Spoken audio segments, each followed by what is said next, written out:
Ein herzliches Willkommen zu einem neuen Video der Reihe Scones.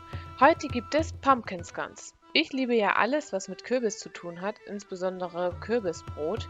Und wenn es dir genauso geht, warum nicht ein Kürbisscone? Das sind die Zutaten: Mehl, Zucker, Backpulver, Natron, Salz, Kürbispüree, Buttermilch oder Milch und Butter, die fast gefroren ist und dann halt klein gerieben wurde.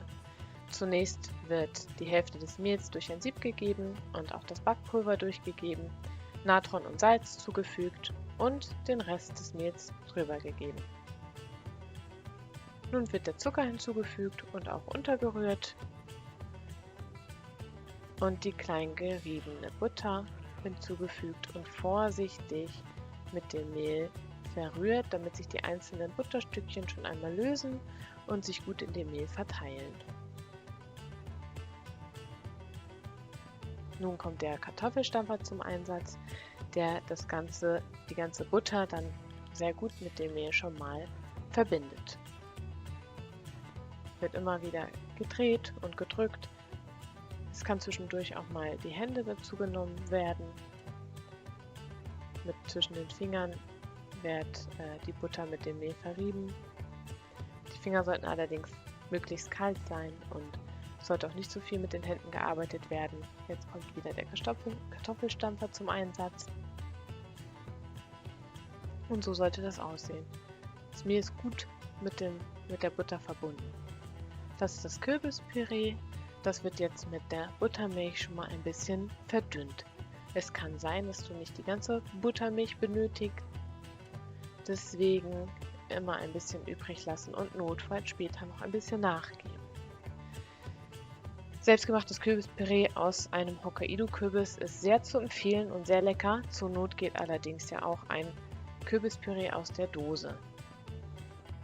Das Kürbispüree wird mit dem Mehl vermischt und zum Schluss auch mit den Händen.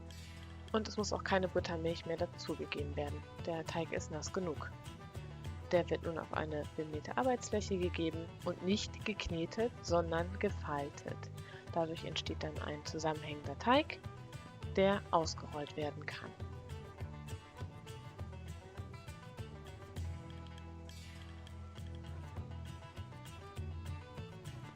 So, jetzt wird das Ganze ausgerollt. Nicht zu dünn. Die Scones sollen ja auch schön groß werden. Mit einer Ausstechform werden die Scones ausgestochen. Es ist wichtig, dass du gerade herunterstichst und den Scone insgesamt als Ganzes mit rausnimmst, weil sie sonst schief werden können. Es ist wichtig, dass du so viele Scones wie möglich auf einmal ausstichst.